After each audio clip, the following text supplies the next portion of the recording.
হ্যাঁ, এটা আমরা গত ২৯ বছর ধরে বিভিন্ন সরকার আসছে গেছে, কিন্তু এর কোনো সুরাহা হয় নাই।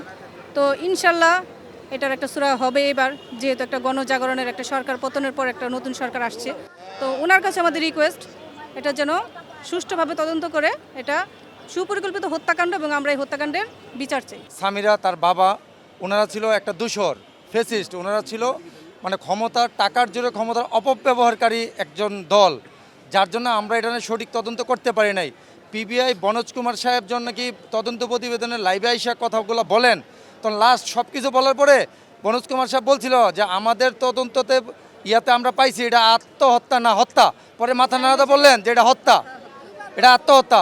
বনোজ কুমার সাহেব এবং আদালতের প্রতি সম্মান জানিয়ে বলছি যে রিজভির যদি জবানবন্দি আমেরিকা থেকে দেওয়ার পর আদালত গ্রহণ করতে পারে, তাহলে রুবি সুলতানা যে আমেরিকা থেকে বলল যে এটা আত্মহত্যা না এটা হত্যা, আমার স্বামী আমার ভাইকে দিয়ে সামিরার পরিবারকে নিয়ে হত্যা করলো, তাহলে রুবির বক্তব্য কেন আদালত গ্রহণ করলো না? শিষ্টাচারিতা কেন আমাদের বেলা হবে? বাদীর পক্ষের বেলা তার বক্তব্য নিলেন না, আর রিজভি আমেরিকা থেকে একটা মানে ভিডিও ফুটেজ দিলেন, এটা আদালত গ্রহণ করলেন।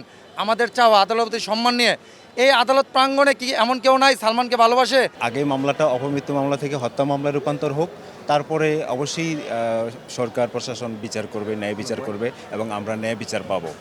সালমান শাহ বাংলাদেশে কি ছিলেন এটা সবাই জানে। এত বছর হয়ে গেল, প্রায় 29 বছর আজকে আর কি এই মামলাটা চলতেছে। এটা কিন্তু একটা বিশাল ব্যাপার, কারণ এটা হচ্ছে একটা যে কোনো মামলা দেখি আমরা 2 বছর 3 বছর 4 বছর 5 বছরের মধ্যে সেটা শেষ হয়ে যায়। সালমান ভাই 29 বছর হয়েছে, পণ্য হয়েছে, মারা মানে আপনার হত্যা হয়েছে, আমরা বিচারটা পাইনি বাংলার মাটিতে। তো স্বৈরাচার সরকার ছিল, উনি একতরফায় আপনার বিচারটা অন্যদিকে নিয়ে গেছে, আমরা যার কারণে সরকার আপনার পাইনি। কিন্তু গত বছরগুলোর তুলনায় আজ আপনারা সবাই দেখতে পাচ্ছেন মিডিয়া এবং আপনার শিল্পী সমিতি এবং আপনার সাধারণ জনগণের মধ্যে, ভক্তদের মধ্যে সালমান ভাইয়ের যে ইটা আপনার আগের থেকে অনেক জনপ্রিয়তা হয়েছে বিচারের দাবিতে। সালমান শাহ বাস্তবে হত্যার শিকার হয়েছে। সামিরা তার যে পরিবারে, সামিরা যে কাজের লোক ছিল, যেমন আবুল, মনোয়ারা, ডলি, এরা কোথায়? এদেরকে প্রশ্ন করলে বেশি লোক লাগবে না তো।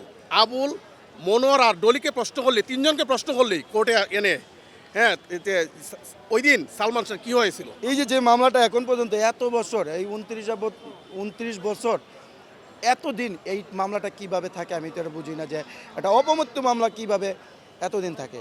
এটাকে অবিলম্বে, আমাদের দাবি হচ্ছে অবিলম্বে এটাকে হত্যা মামলা রূপান্তরিত করা হোক।